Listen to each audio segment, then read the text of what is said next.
heinous.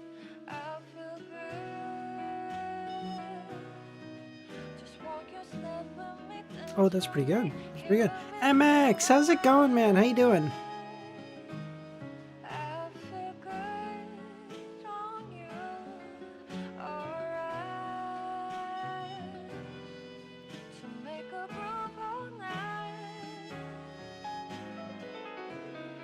Ain't no fucking way. Hold on.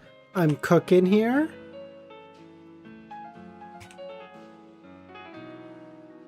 But then there's no tea.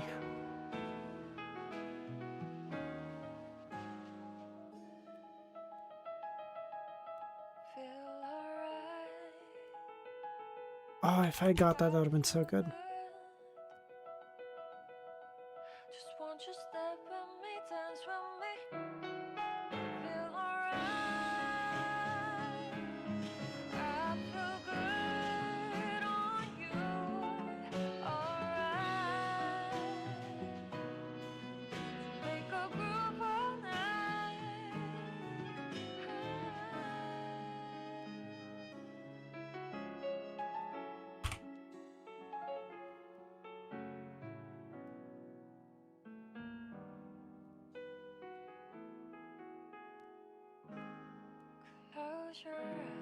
You see it? Hold on, what?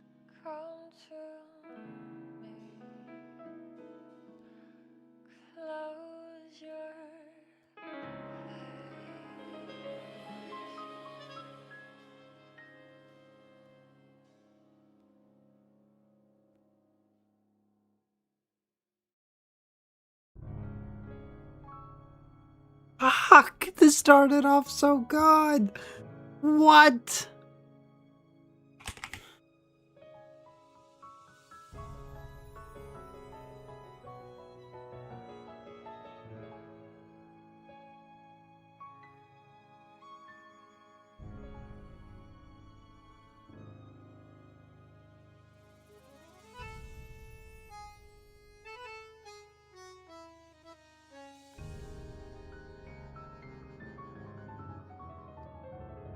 I don't know what it is. I don't know.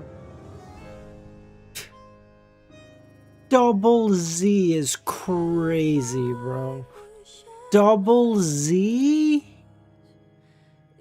Oh my god.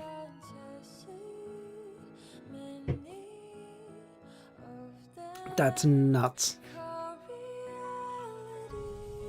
The f is this? Look in general, what's up? Just got my account back, just can't send it.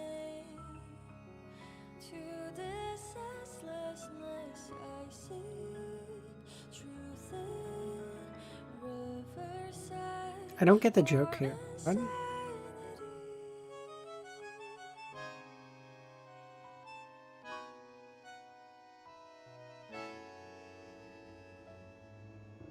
Who got mogged? Did I get mogged? By who? Brutally mogged by Wiz? Oh, I see. I do be doing that. Okay. Okay. Hold on, let me cook.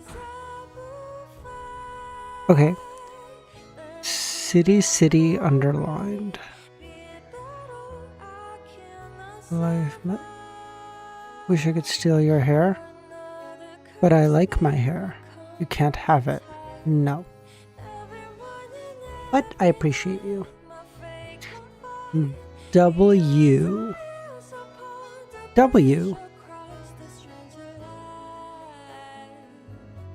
Okay. Doors. Triple doors. W. Exactly. Yep. That's what I'm thinking. 3 Mr. Doors. Velvet. Pink Floyd.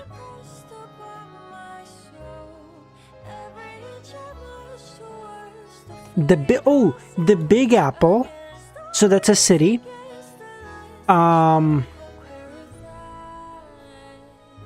This has got to be some kind of city metaphor too. The city the second city under, I don't know. City under city, underlined, I don't know. Okay. The mile city. The underground city, maybe. The underlined city, I don't know.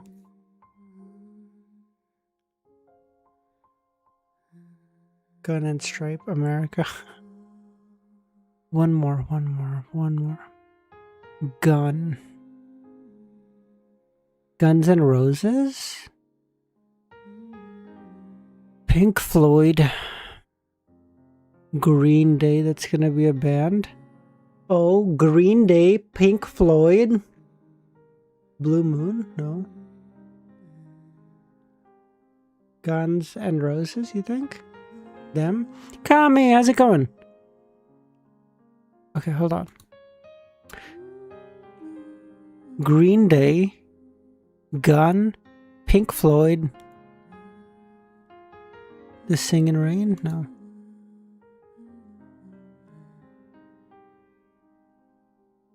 Red Stripe. Big Apple? No. 8 of Erutuf. Future to the moon? Backwards. Future. Future to the Triple Doors.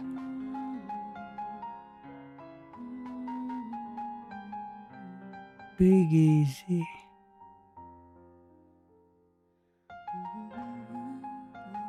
Fuck, no, that's not anything. No! Stripe is in America. Guns is in America. Guns redneck. What the fuck is that logic? Okay. No, hold on. Okay. Apple, Big Apple, City, Mile City. I'm gonna go. Oh, it is one away. Oh, okay. I do see something here. I'm not crazy. Okay. Mile City. I feel like, I don't know what I'm thinking. Like Mile City. I don't know what I'm thinking, but that tracks. Okay. Big Apple also tracks. City Gun. Top Gun.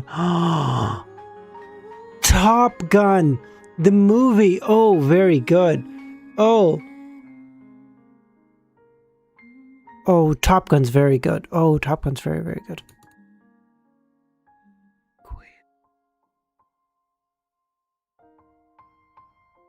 Big Easy. Big Apple. Red Stripes. Stars and Stripes. Moon. Singing Rain. Future of the... What the fuck is W, bro? Miller High Life? Isn't it a drink? Is it? Miller High... Oh, you are right. That's a beer. What the I don't drink beer, so I'm not... Oh, hold on. Miller High Life. How the fuck is anyone supposed to see this, bro?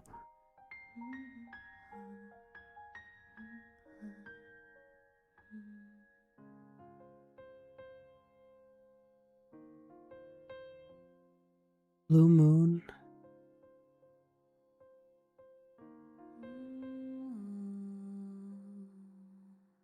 Oh my god, this is taking forever. I can't. I'm getting bored. Okay. Can you imagine if I clutch one out just by guessing, though? That would be so peak. Oh. Okay. Beer brands. Blue Moon, Dos Equus, Miller High Life, Red Stripe. No fucking clue. Green Day, Pink Floyd, Three Doors Down. Oh, it's not W. It's U2. It's U2. Oh, shit. Movies. Back to the Future, Blue Velvet, Singing in the Rain, Top Gun. Nice. Okay, Aaron, we kind of got Back to the... Oh, To the Future. Backwards. Oh, fuck. U.S. city names: Big Apple, Big Easy, Mile High City, Second City. I don't know them. I don't know what. So obviously, Big Apple's New York. I don't know what any of the other three are. Fuck if I know. La Lumiere. Chris, how's it going, man? How you doing? Dude, that was genuinely cringe shit. What do you mean? I'm already bad enough at regular fucking connections, let alone doing all this shit. I'm doing good too, Chris. I'm doing good too. I'm really full. I ate too much today. I'm really full. Here, here, here. Nice. Is your mom?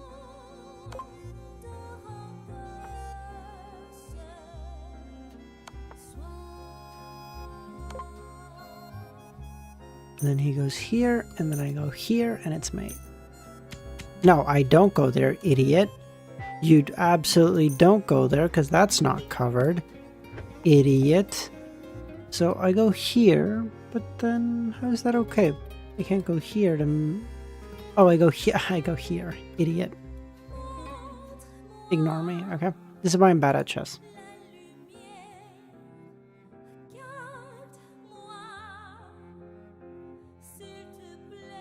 I go here. He takes. Oh no. I go here. He takes. But what if he takes? Then I'm cooked. Because if he takes, then I go here, and that's... No. Yeah, but then how do I get him to take with the...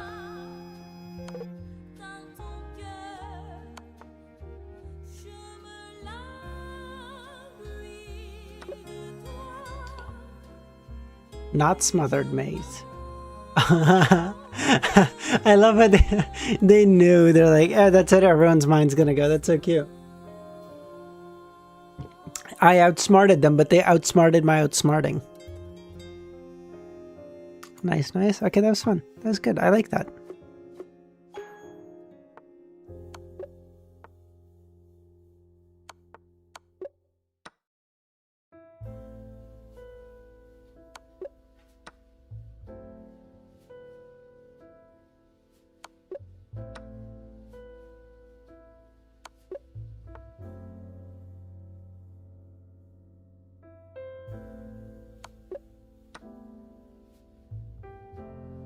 Mm-hmm.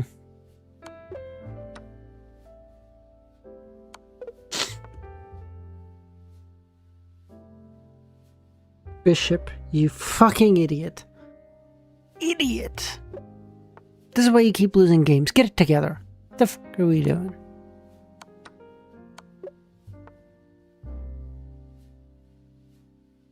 Here he takes. No.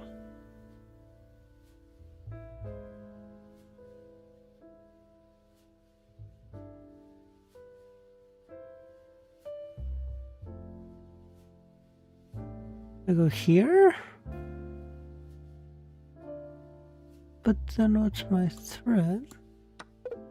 I don't know. I didn't see that one. I couldn't envision it, you know?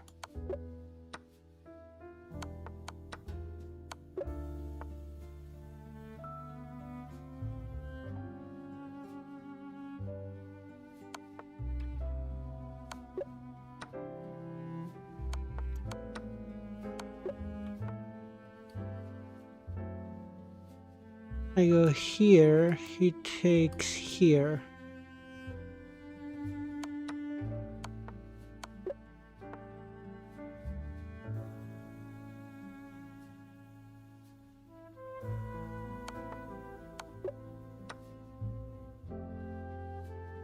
Here? Oh, yeah. See it, see it. And just go here, here, here, here. Here, here, here, here, here, here. No, I lose that. So what do I do? But then I can't make it. So I need to queen before he does, or I get cooked. Hold on. He's on the verge of making a queen. Okay, he's 2 moves away. If I go here, he goes here. It's of no use to me. I go here. And he pushes. I go here, he pushes. I go here with check. Ah.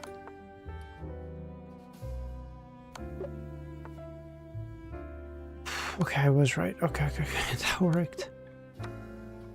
That was close too. There's a very good chance I was fucking that up.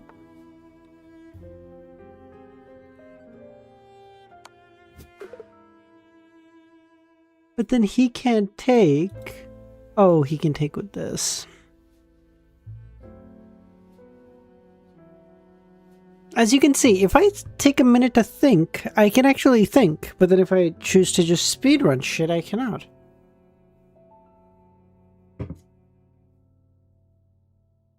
God. I'm gonna stop playing chess. It's all downhill from here, boys. This is it. We're gonna go back to playing When Taken, okay? This is... We have to go back to When Taken. No one associates When Taken with how smart you are, so I can get away with it.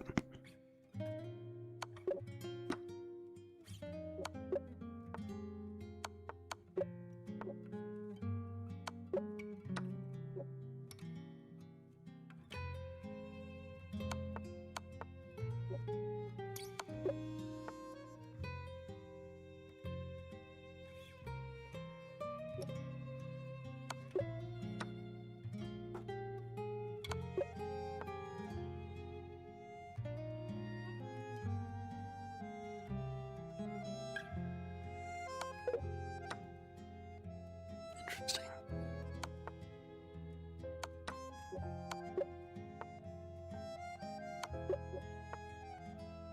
God, she's catching up, boys.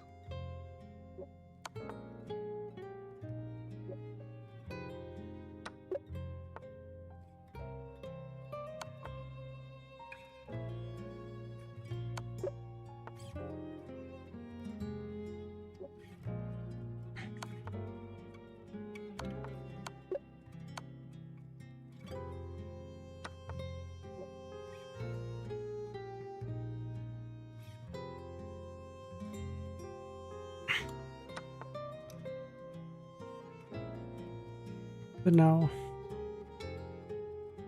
what do I do? If I take, if I push, he pushes. What? Oh, I take a check, idiot. Here.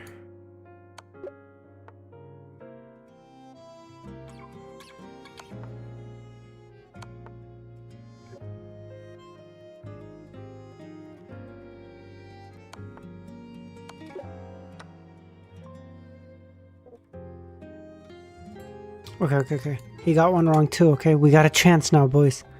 We got a chance. We just gotta take it.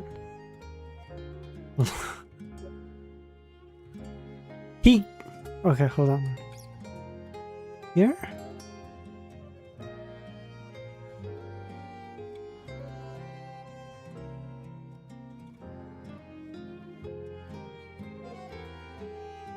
Okay, I have to go. No, I have to go. God damn it.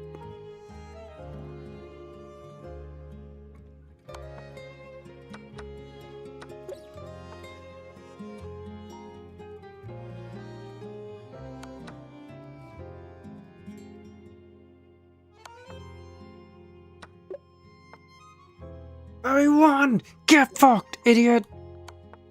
Oh, I'm so much smarter than you.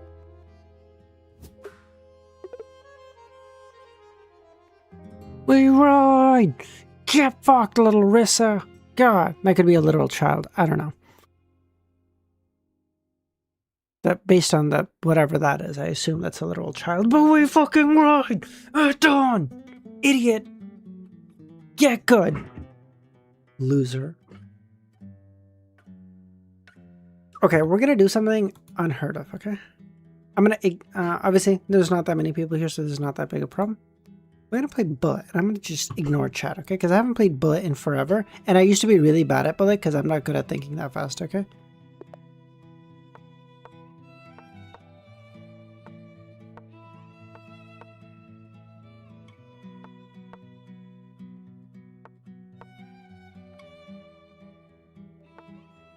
Shit.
Idiot.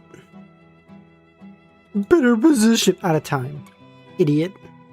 Oh, you want to be friends? Fuck no. I don't make friends with losers. Get fucked. Idiot. Oh, I'm up 5 points. I do not care. I win. I win by a metric that cannot be seen on the board itself. I'm a better man than you. It is as simple as that.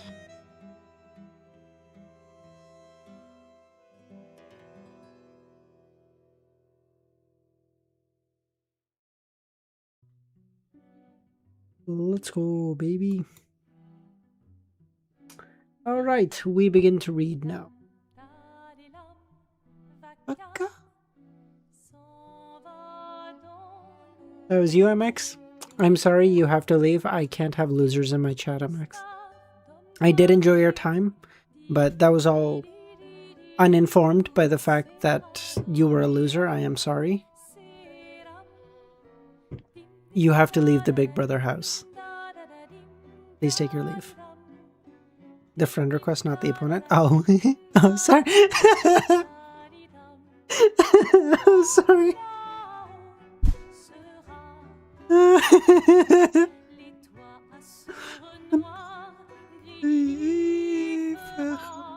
Okay, Harsh. We do not talk about clankers. Okay, clankers do not count. I'll say it with the hard K. Okay, clankers.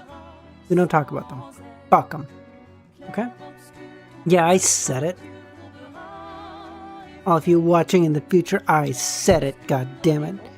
Come get me, motherfucker.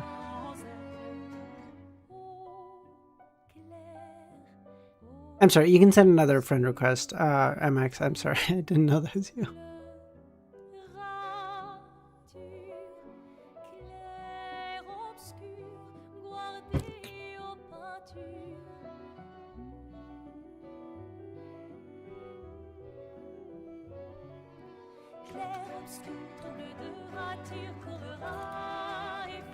They're taking people's jobs, Aaron. I know that J word is difficult for you to hear or, conceptualize, I understand.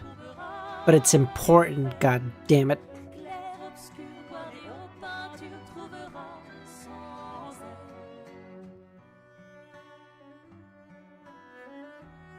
Come play me, Aaron.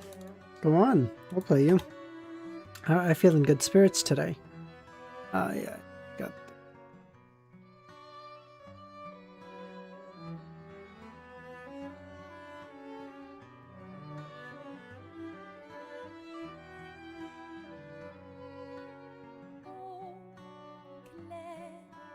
People still do jobs today. Yeah. People do. People with very class-specific that should be done together. How far are you reading?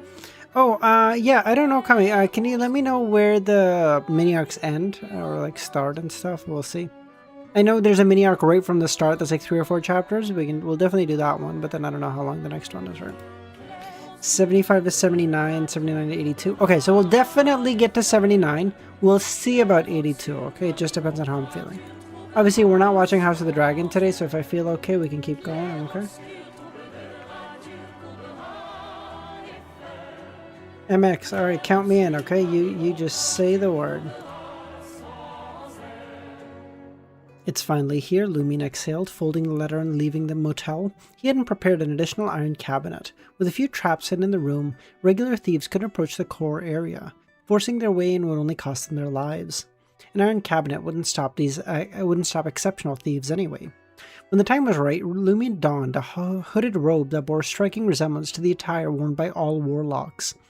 According to Madame Hella and Franca's description of her sister's appearance at these gatherings. He then pulled out Lai and transformed into a simple yet exquisite silver white earring and secured it onto his right earlobe. Gazing into the full-length mirror, Lumion maintained a calm demeanor as he observed a transformation of him becoming Aurore.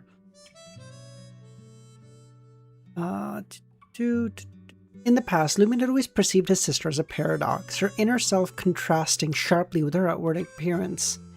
She exuded an aura of sunshine, cheerfulness, and open-mindedness, yet in reality was a homebody, reluctant to venture out for social interactions. Aurore displayed no apprehension when stepping into the world. Much like Lumion, she possessed the natural ability to connect with the elderly ladies of Cordu and regale the children. Ever since Lumion had heard of his sister's true background, she had come to comprehend the stark divergence between her inner self and her external appearance. Certainly, many people grappled with such contradictions, but Aurore's unique circumstances magnified this incongruity. It's 80 to 85? Bro, we're stopping at 79. You out of your fucking mind. Lately, Lumion found himself pondering what his sister would be like and the kind of life she led. As she stared into the mirror, Aurore's light blue eyes seemed to take on a misty quality as if they were lost in days of reminiscence. Lumion held a vivid memory of the first time his sister had mentioned her homeland. It happened during her second year at Cordu. Back then, when the shepherds had returned to the highland pastures, Aurore had taken him to pat the newly born lambs, and cruelly bought their loved ones. They ventured into the green pastures adorned with white and yellow wildflowers, carefully selecting a spot that wouldn't disturb the serene surroundings, and set up a charcoal grill for a picnic.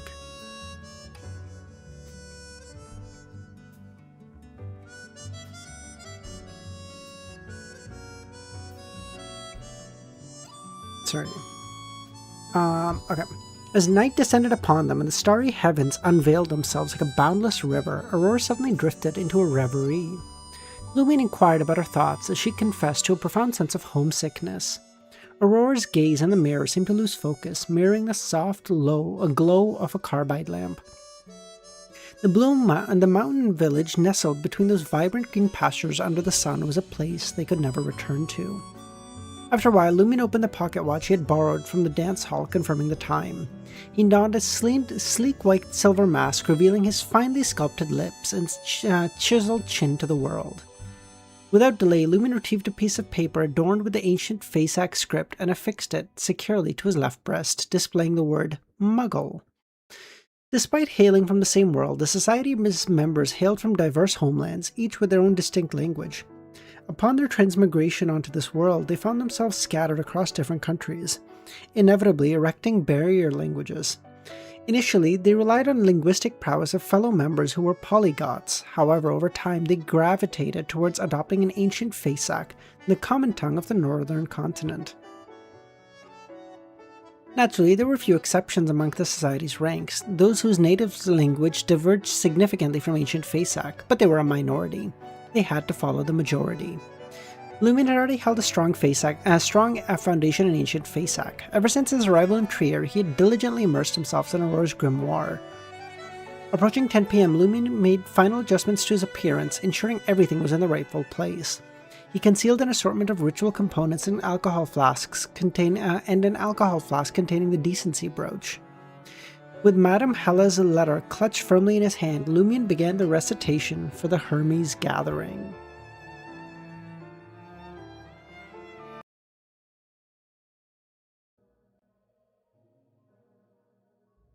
The fuck is this? Silent Hill?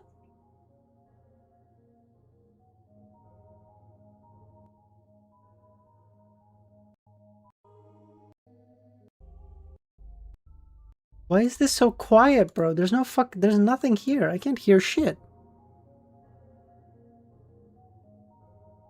The fuck? Okay. Turn it up. This one's very low? Okay. Yeah, you don't fucking say. Okay, let me know if that's too loud, by the way. I have no idea. A Beyonder from ancient times, ruler of the nation of Evernight, noble mother of the sky, I beseech your permission to enter your kingdom. A bit lower?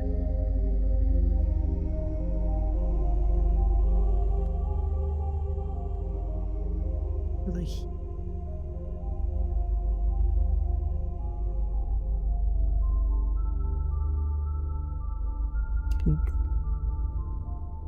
Do they know that Evernight is also a transmigrator? What is this? As the words escaped Lumion's lips, the world around him underwent a sudden and eerie transformation. He beheld his own reflection in the mirror, a pencil sketch hastily erased. Eh? His vision dimmed, plunging him into what felt like the deepest of slumbers. Abruptly, Lumion's consciousness drifted to the gathering, the pounding of his heart resonating. He snapped out of his reverie, finding himself within a palace marked by crumbling stones and encroaching weeds. In its heart lay a massive, weathered stone throne, yet no one ventured near it. Through the fissures in the walls and the time-worn windows, Lumion glimpsed a night shrouded in dark and cold, veiled by a fog. Faint starlight penetrated the fog, casting a feeble glow upon the palace. The town appeared utterly deserted, as if plucked from a dream. Is this Foggy Town?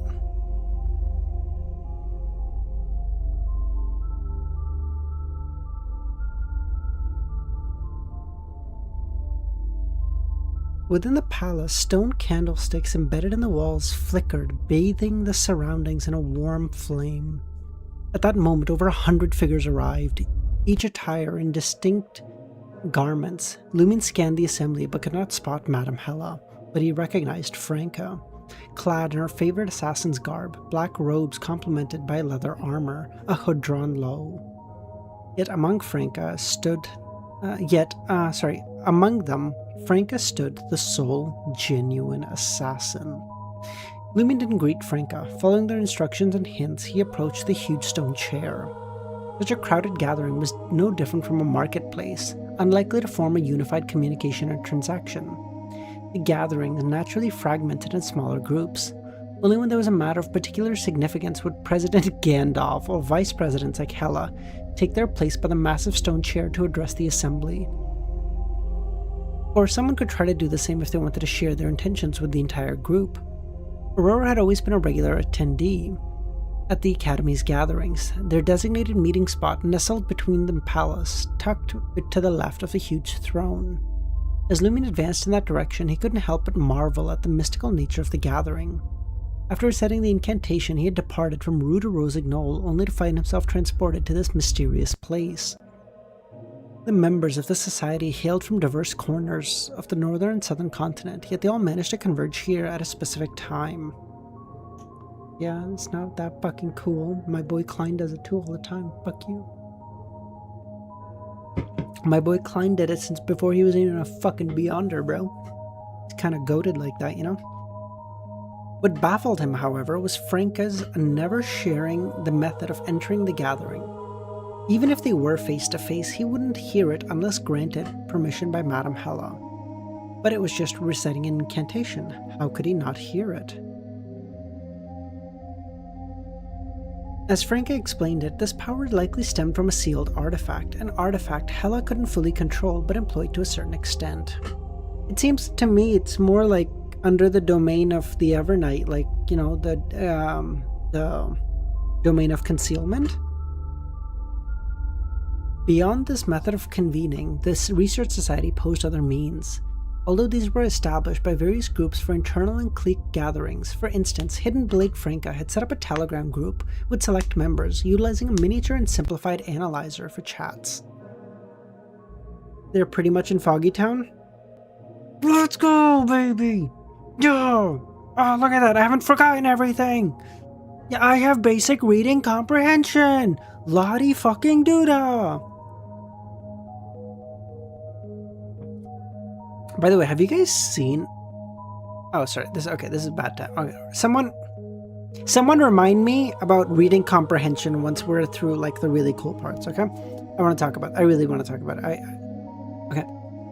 Recalling Franca and Hella's rough description of Aurora during the gathering, Lumion made his own assumptions, believing that given the unique origin of the Research Society members, even if his sister wished to remain guarded amidst the assembly, relaxed demeanor akin to the interactions with her would prevail. This was a state devoid of profound secrets. Additional figures began to manifest, their forms rapidly taking shape in the air. Among the members of the Research Society, a diverse and eclectic array of disguises flourished, some clad in traditional iron-gray armor, while others embraced vibrant red, yellow, and white multicolored paint, transforming into clowns. I will bet money the clowns are the April Fool's group. I will bet you money.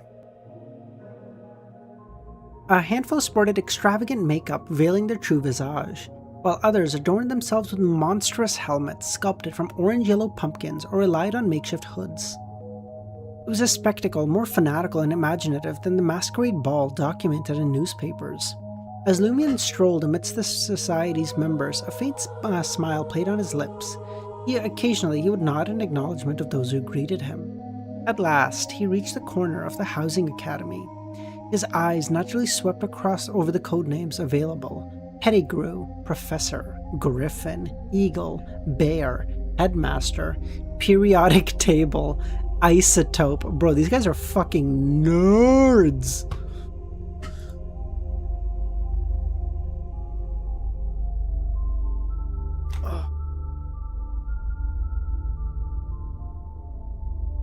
I ate too much today. I'm so full. Making me sleepy. It's not even making me sleepy, really. It's making me drowsy. Like, I just want to pass out, you know?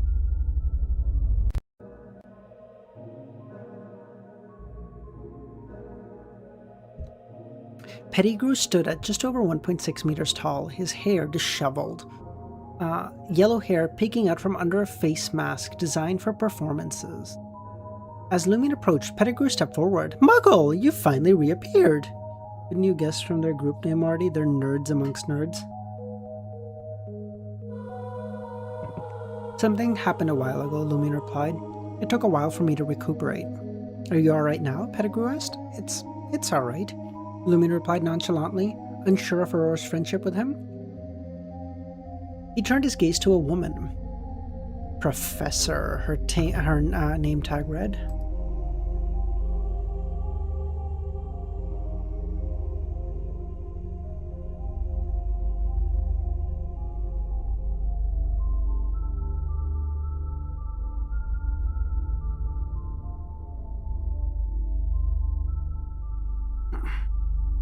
Did Associate Professor not make it? Lumion greeted with a smile. Associate Professor was a man. A few years back, due to the shared codenames, they met in real life and became husband and wife. Both were avid warlocks, delving deep into the study of various spells.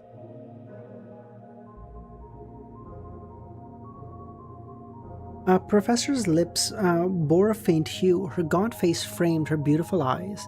He replied, "He's occupied in the real world, playing host to guests. He couldn't spare the time.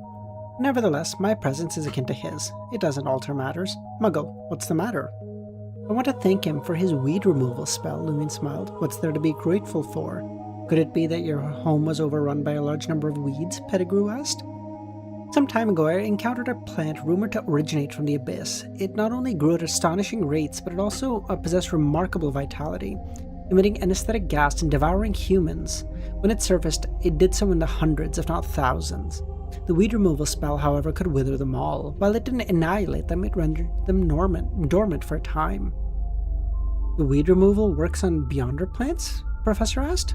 "Only effective against grass or vine types," Lumion nodded. These were insights Aurora had penned in her grimoire.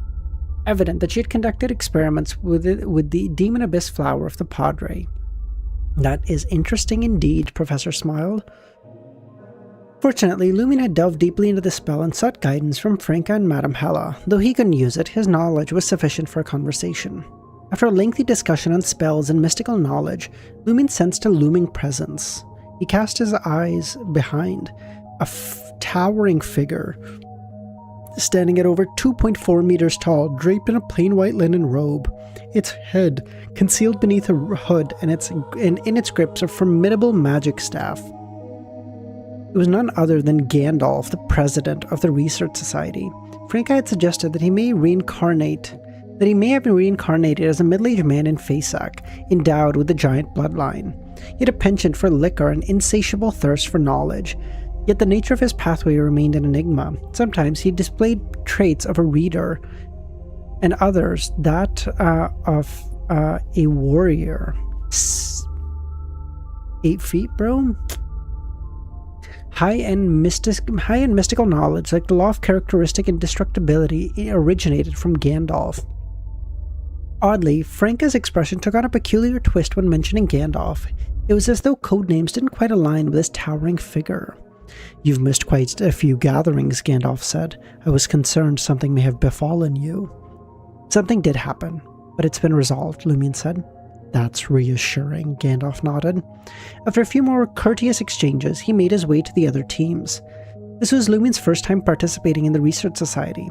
Following Hella's counsel, he adopted a stance of speaking less and listening more. Throughout the process, Lumion, now seated on the stone steps, observed those who spoke with a faint smile. Aurora often employed a similar tactic. While conversing with Madame Polly and the elders, she would grace the speaker with a warm smile, making them feel truly valued. The discussion might be captivating, but beneath her apparent engagement, Aurora's thoughts would occasionally drift.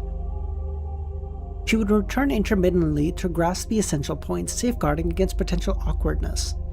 Of course, when it came to discussion of mysticism, Lumion remained fully engaged. After a while, Lumion found a suitable moment to rise from his spot, signaling his intention to depart from the Academy team. "Aren't you purchasing anything today?" a lady asked. "Do you really need to spend a small fortune every time, Granso?" "I have 2 reasons. Firstly, I've hit a bit of a bottleneck and I'm more focused on gathering the formulas and ingredients for the Scroll Professor potion. Secondly, I'm broke and owe someone a lot of money." Everyone chuckled warmly, their understanding evident. They all had noticed that Muggle had met a significant problem during her hiatus, transforming from a well-off individual to someone burdened with debt. But they weren't overly concerned. Over the past few years, many companions had a knack for accumulating wealth. Gracefully, Lumion made his way to the 3rd pillar on the right, where the Purgatory team congregated. Madame Hella frequently engaged in their discussions. The lady was already present, albeit with a noticeable reduction in the chill that enveloped her. Lumion observed silently the discussions and dealings of the Purgatory team and inquired after a while, "Have any of you heard of an illusory river associated with the domain of death?" Hella cast a fleeting glance at Lumion. "Muggle, why do you ask?" Cerberus asked. "I've heard rumors of an illusory river that runs deep in the underworld within the realm of Hell. It is said to be connected to one of the high-sequence beyonders of the Corpse Collector pathway. I've recently been intrigued by the presence of such a river in both myth and legend of our hometown, And here, he smiled. He raised the topic indirectly without delving into details. This may be rooted in the commonality between the origins of myths and human thought, Cerberus said. Lumion tersely acknowledged with Aurora's voice. He listened for a while before turning his attention to a hole in the ancient place. With his previous preparation, Lumion could smoothly blend into the April Fool's team, allowing him to eavesdrop. As Lumion made his way to the designated location, he reviewed what he had already observed and heard. He couldn't help but notice that his sister had garnered quite a bit of popularity. While moving diagonally through the ancient palace, Lumion's attention was drawn to a man with stocking covering his head. He leapt onto a broken pillar and addressed the Research Society. Allow me to recite a poem. Ocean, you are all water. Horse, you have 4 legs. Demoness, you truly taste great. Very good. This isn't a poem. Lumion had already purchased Roselle's Secret Chronicles, including jests of the Emperor having more friendly relations with the Demoness. With one step behind, Lumion approached the April Fool's team, spotting a man with the name Loki. Frank had mentioned Loki from the legends in their world, associated with lies, mischief, and flames. A member bearing that name is the founder of the April Fool's team. Although he has progressed on the path of the divine, not at a pace not inferior to Hela, he hasn't ascended to the position of vice president. He entered the area where the team sat, all laughing. In unison, Loki and the others turned to face Lumion. Long time no see, everyone, Lumion smiled. Lower volume before you do. Why is it very loud? Okay.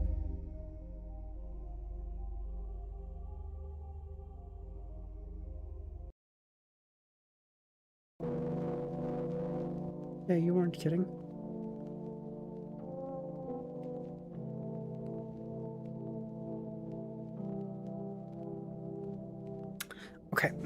Okay, my guess is going to be that if the April Fool's team intended or kind of had an inclination that that spell would really hurt or, otherwise do something to Aurora,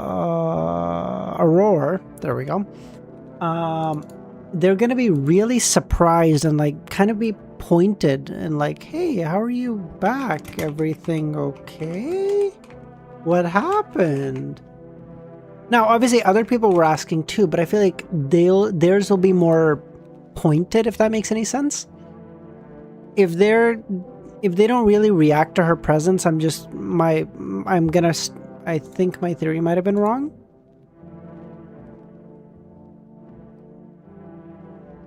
But we will see.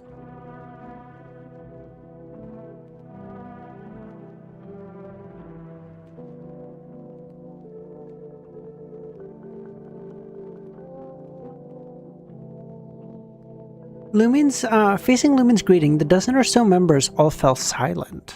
Among them, several people's gazes and body language gave Lumion the distinct feeling that something was amiss. Oh, I was right. Oh, you fucking dicks. Oh, buddy, we're about to start fucking killing transmigrators like it's goddamn raining.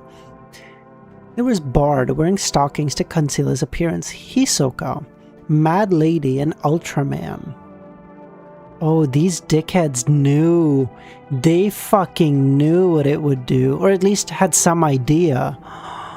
These guys are oh, you guys are fucking cooked. Some members appeared more surprised and puzzled, while others shrank back subtly, their eyes narrowing and their positions changing. If Lumion hadn't sought guidance from the psychiatrist Anthony Reed before, he and focused on observing the guilty reactions when they realized their victim was alive, he wouldn't have been able to discern these differences so clearly. In contrast, Lumion's earlier victims, Loki and I Know Someone, had more normal reactions. The former was the founder and leader of the April Fool's team. If anything unusual occurred, the chances of him remaining unaffected were slim. According to Franca, he also was believed to be a member of the Spectator Pathway, possibly a psychiatrist. Dressed in a black circus divination robe, Loki obscured his face, seemingly unconcerned. After a brief silence, he said, "Muggle, you've reappeared.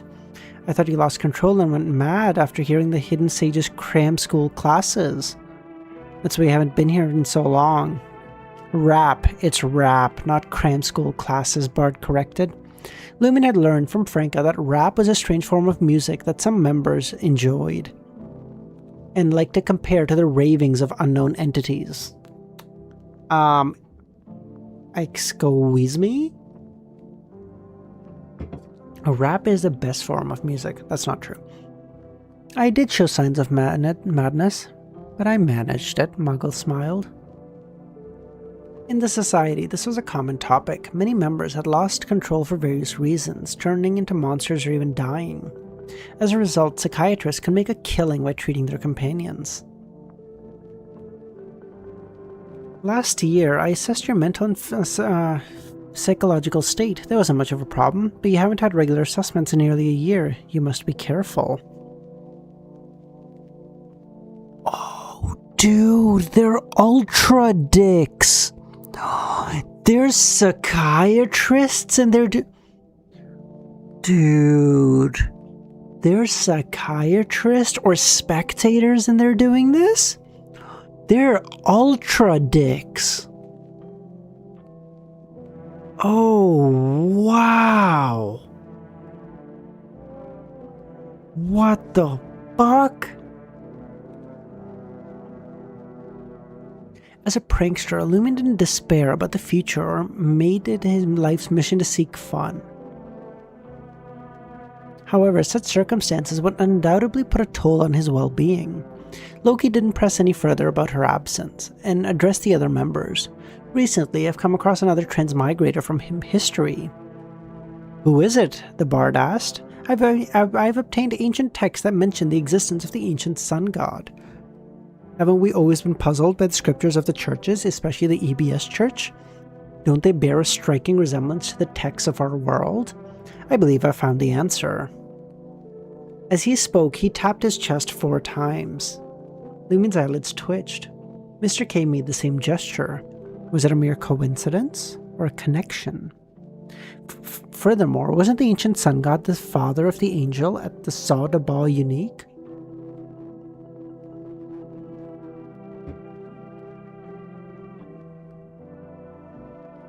I've only managed to find a few of that entity's books, but I can confirm they're of our world. I hope you can gather more information about the ancient sun god and confirm that he too is a transmigrator, even predating Roselle. If you wish to see the books I've obtained, remember to request a trade. 100 grams of gold or equivalent currency for a copy is reasonable, don't you think? We're all on the same side, or I wouldn't sell this for so cheap. It's all rather pointless, Ultraman said. I believe you think that this entity who has become a deity must have a better understanding of the world than us. He might have already unraveled the secrets of transmigration. But according to you, didn't he also fail to return? See the light? Loki smiled. And I suspect that the reason that individual couldn't return is because he perished in a battle. Sounds intriguing, Hisoka said. The information about that entity and the ancient books related to it have been erased, with only a small number circulating in secret. Most are hidden underground near the sources of power left behind by him. It is said that in those places, the higher your sequence, the more dangerous it becomes, the easier to lose control. Ordinary Beyonders like us stand a chance. At some point, Loki's gaze passed over Lumen's face. Is he subtly encouraging Aurora and the others to venture underground? There was another reason why he sensed a potential issue. Madam Justice had mentioned the higher one sequence, the more dangerous it would be when approaching the Samurai in Women's Spring. This led Lumen to suspect that the ancient sun god's location might be a place similar to the Samurai in Women's Spring, and he knew how perilous that place could be. Inciting others to explore underground in their quest, is this merely a prank that could harm others? I've been pondering a similar question, Lumen said to Loki and said. But do many myths and legends in this world involve an illusory river associated with the domain of death like our world? Could it be a result of some senior who transmigrated back? Given Lumine's knowledge of Aurora, he knew she couldn't resist getting involved if she caught wind of any leads returning home. This was a lesson Lumine and his sister had learned through their battles and wits and pranks over studies, exams, combats, and pranks. Mad Lady chuckled. Human nature, my dear. Humans tend to blend their own experiences into myths and legends. In ancient times, they relied on water for survival, so they believed there should be a river in the afterlife. Likewise, after they dug graves, the deeper they went, the more likely they'd encounter that river. Your explanation is quite scientific, Lumine said, but it lacks mysticism. If we aim to return, mysticism may be what we need. He recounted the legend of the river Styx. I believe this could be a path worth exploring, he said. Loki's face remained hidden. Although the underworld should be somewhere in the spirit world, I believe it must also be closely related to the underground. In numerous folk tales from the northern continent and the southern, hell is depicted as being underground. That's why our investigation needs to be centered on the underground. Whether it's the remains of the Third Epoch's ancient sun god or the river Styx, we must delve deep underground to connect them. Lumine couldn't help but mutter, you just want everyone to die faster. He pretended to be engaged and continued sharing information about the ancient sun god, underground, and the river Styx for a time. After almost 20 minutes, he decided to step away. He had already sensed the abnormal reactions from at least 4 members of the team. The next step was to leave this to Franca. If there was something awry, they would be highly cautious of dealing with Muggle. Their primary objective should be observation. At this point, when it came to Franca, they could play pranks without reservation. Later on, Franca could use those pranks as an excuse to locate the members in reality and confront them. She could win the support of the other members. Whether they could extract any information from these confrontations remained to be seen. As Lumine took a few steps away, Gandalf spoke. Everyone, I have something important to discuss. MX, I did see that, yes.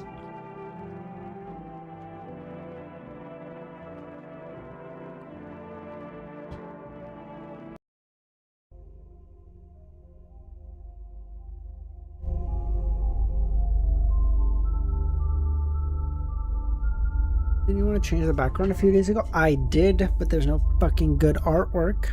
So we're stuck, boys. I might just change it to another Lord of the Mysteries one at this point. Who even cares? What's even the point? Truly sad shit, you know?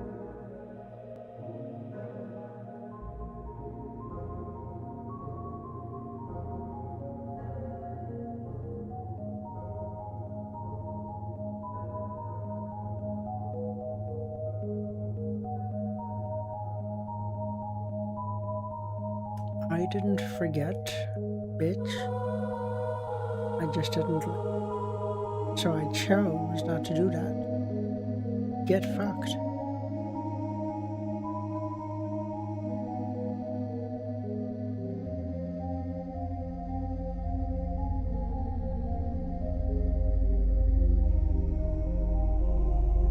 He's 78. Yeah, there's no good art. I'm sorry. Preface that.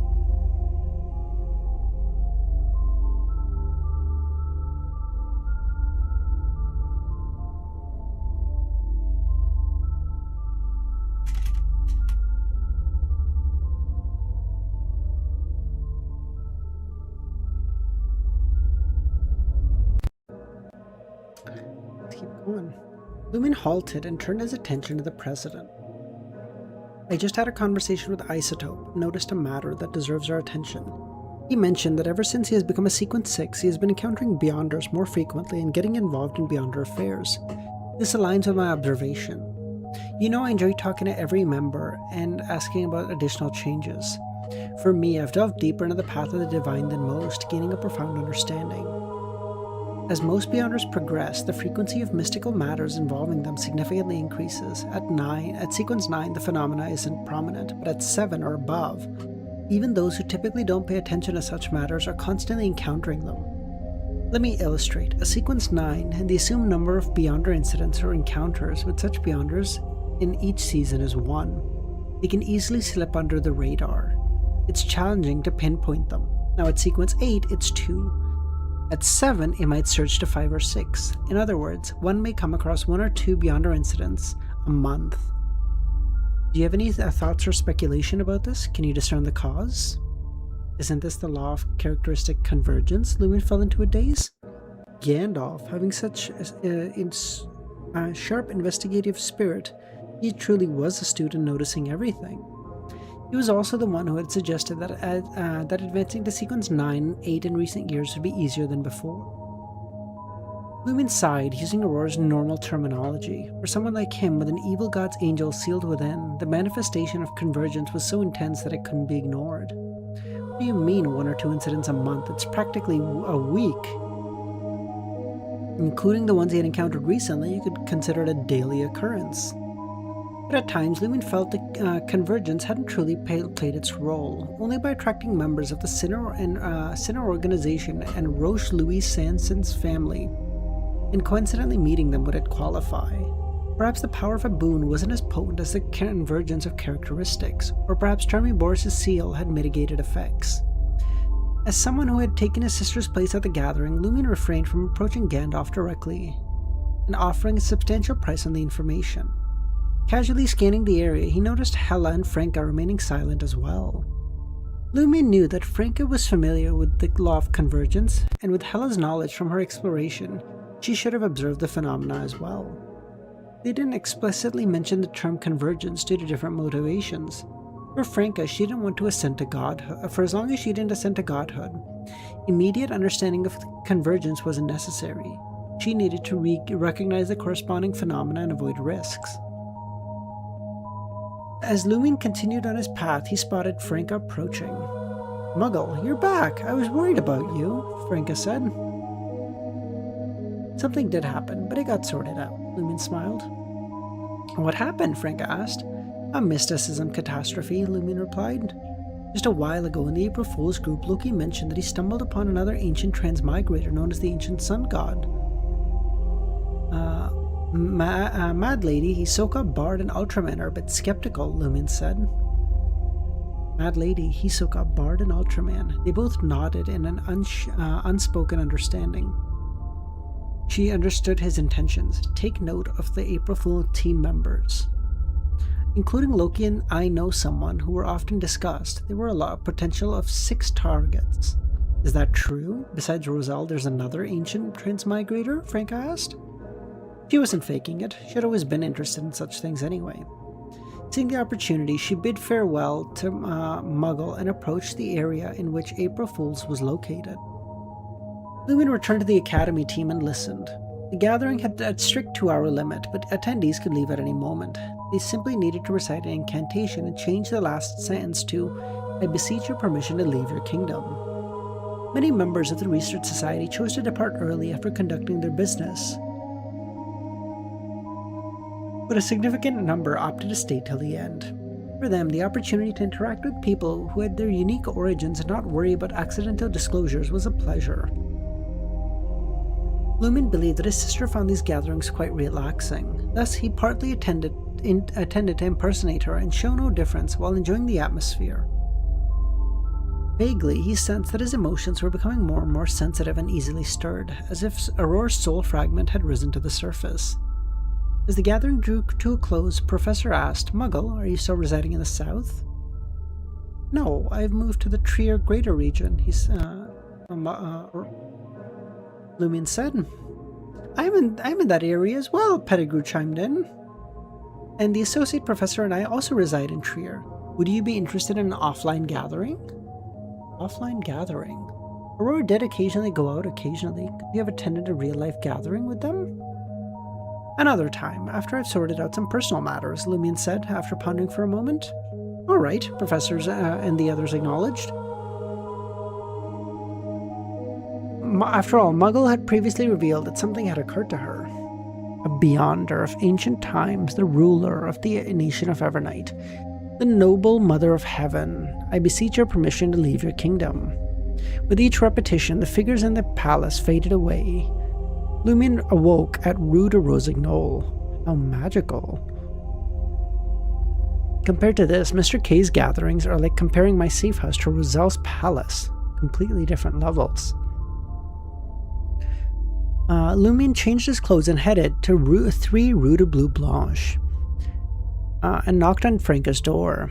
"What's bothering you?" Lumion asked as he settled onto the divan. That rascal Loki.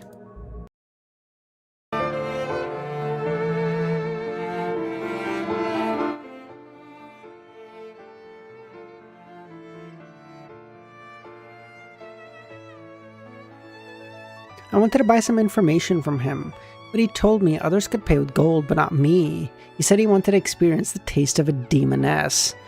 After I cursed him, he said it was a joke and sold me the information. Although there was a special barrier in the gathering that prevents us from tracing the ownership and locations of items we trade, the essence of the item can't be concealed. Regarding the copy of the information, it included details such as a type of paper, the factory it originated from, and the model of typewriter used to produce it. This could give some clues. It might help us locate Loki in the real world. Bro, I'm telling you, Volume 4 is gonna be Klein chasing down Loki. You're gonna be like, "Good motherfucker, what did you do to my sister? What the fuck did you do?"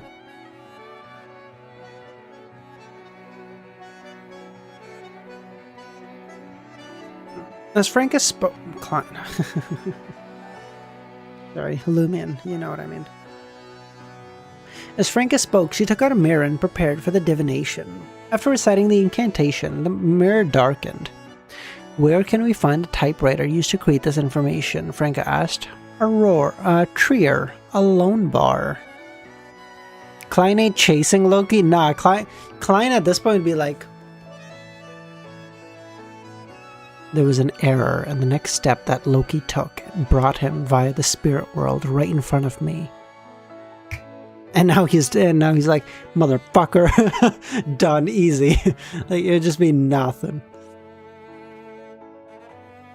That blue guy.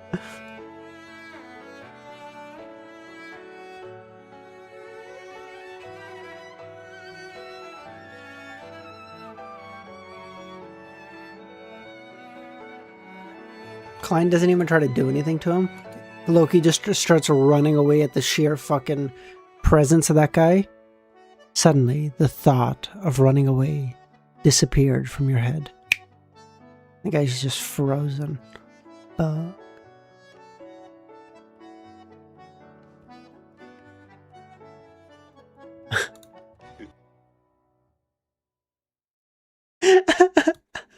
Coming.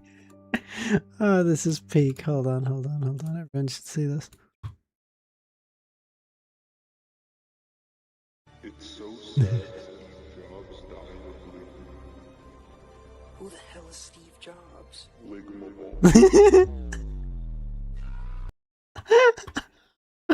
Ligma balls.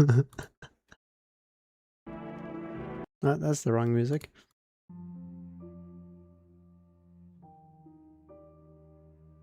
A lone bar? Isn't this too coincidental?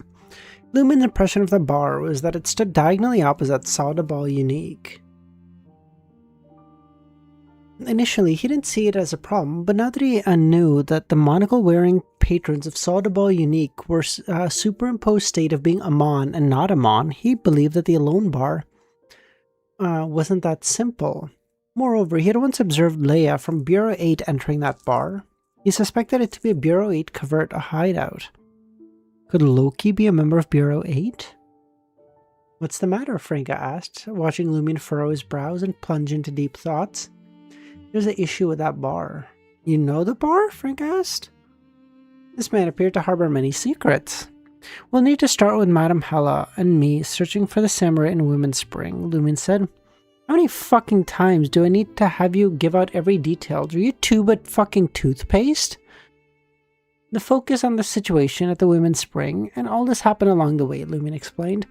Starting from his encounter with Monet and his repeated scares, he connected Charlie with being switched, the uniqueness of Soda Ball Unique, and Madame Magician's connection to Amon, finally mentioning that the Alone Bar was opposite Soda Ball Unique, and an official member of Bureau 8 had once entered. Franca felt like she was listening to a ghost story. Quickly shaking off her daze, she straightened her back, trying to maintain an expression. All this was being used to torment Jenna. After Lumi finished speaking, Franca hissed, "You've had quite an array of experiences. You've encountered an odd number of monsters, and you're still alive. It's for your own safety. If you didn't suspect anything when you encountered him, he wouldn't pay you any attention. But now, if your demeanor changes, he may suspect and involve you in his parasitism," Lumion warned. This all ties to the Alone Bar. Bye, MX. This is the last chapter anyway. Not bad timing. This all ties to the Alone Bar. Investigating it in the future is going to be challenging. Franca suddenly had an imaginative guess. Do you think Loki has been parasitized by Amon? Consider it. The books and legends of the ancient sun god have been missing for 2,000 or 3,000 years. And since the churches of the seven gods' Bibles were copied from him, they must have erased the relevant ones. How did Loki find it? While it's possible, if he is Amon, that would make sense. No one knows his father's situation better than him. As a child of a transmigrator, not to mention that he can obtain Loki's memories through parasitism, even if he can't, he can perfectly act as our companion. He also mentioned that he enjoys deceit and frightening you. That seems similar. And when Amon from Saw to Ball Unique created this duplicate, he deliberately went to the Alone Bar, diagonally opposite, to use a mechanical typewriter to mislead potential tracing. Franca's bold imagination surprised Lumion. It does explain a few things. Under the guidance of this evil angel, the team gradually felt despair for the future and pursued their own joy. A reasonable development for them to start targeting their own. There's no fucking way that the main boss of 2 books is Amon. There's no fucking way. I refuse to believe it. You're kidding. He's gonna do it again. This motherfucker lost to Klein and said, "It's rewind time," and then did it again. Ain't no fucking way. Ain't no fucking way. I refuse to believe it. Nah, Loki's just evil. There's no way.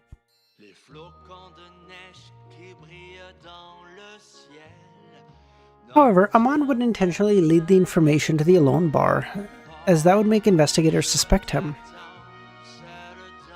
Perhaps he anticipated the investigators' thoughts, Franca countered. If it were Amon, your divination would have been misled or you wouldn't have gotten an answer, Lumion said. Yes, regardless, if this is a possibility, I plan to visit the Alone Bar for a drink in the coming days. There's no reason to be enemies? Yeah, but again, Amon doesn't need a reason. Amon does it for shits and giggles, so I don't trust him, okay? What? Some men don't want to be rich or have power. Some men just want to watch the world burn. In truth, I also realize that the likelihood of Loki being parasitized by Amon is quite low. Our purpose in attending the gathering is to transition into a special state.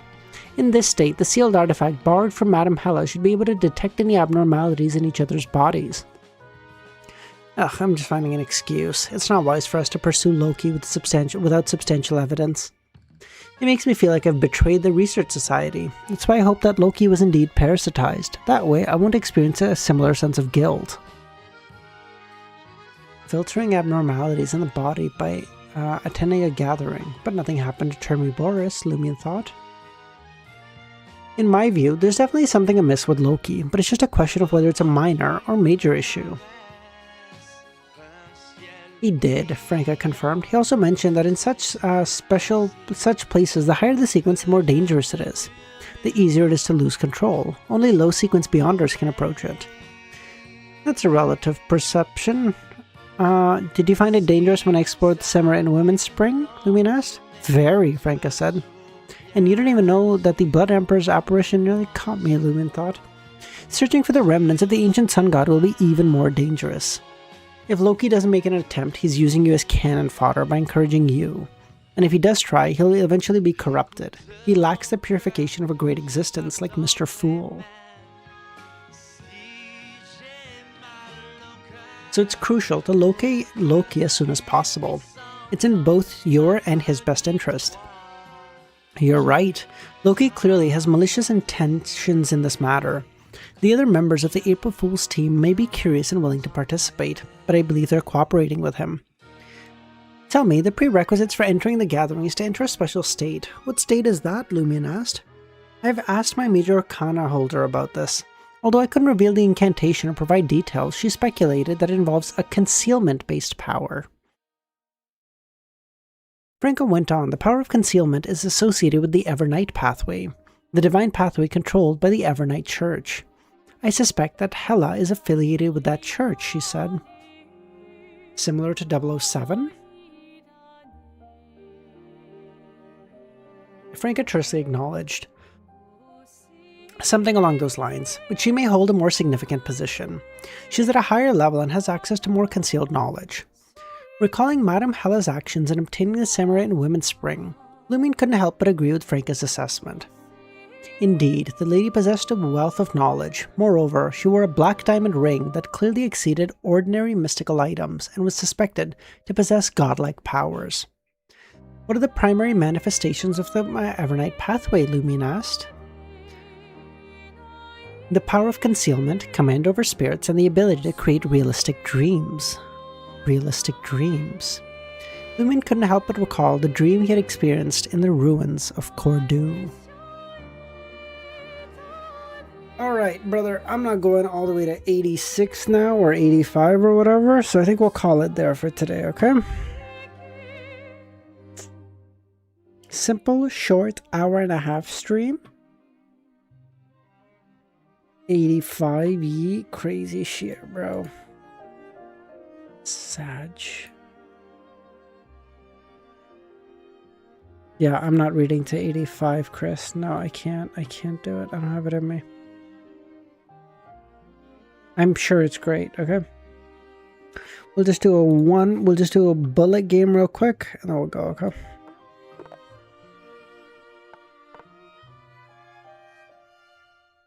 Sorry, buddy.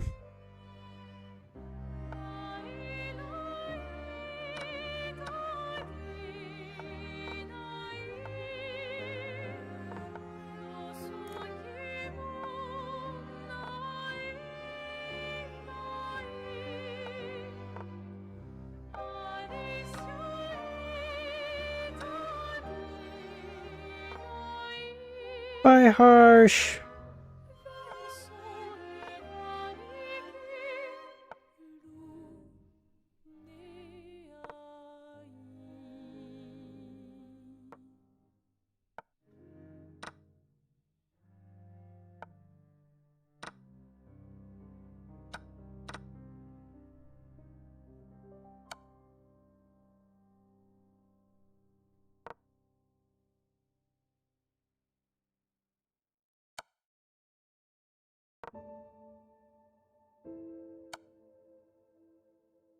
Oh, motherfucker, you're kidding.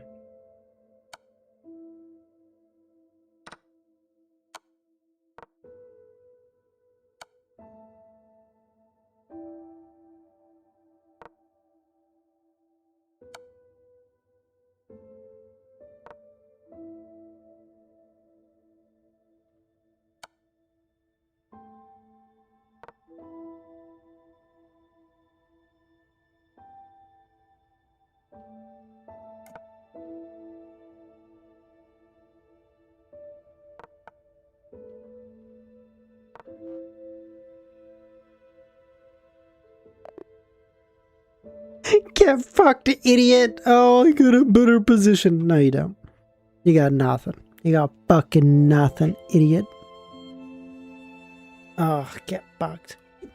This is how you win in Bullet. Okay, give them a way better position, and they think like, oh my god, I'm winning, and then they just spend so long thinking because they're like, no, if I just get the right thing. Yeah, you're not going to, bro. You're not gonna. Who in their right fucking mind would look at this position and go, I'm winning here. I'm winning. Yeah, this is crazy. Look at this. Like, he's doing some shit like this. Now, obviously, I'm just doing this, but then... And, like, I'm cooked. This shit is whack.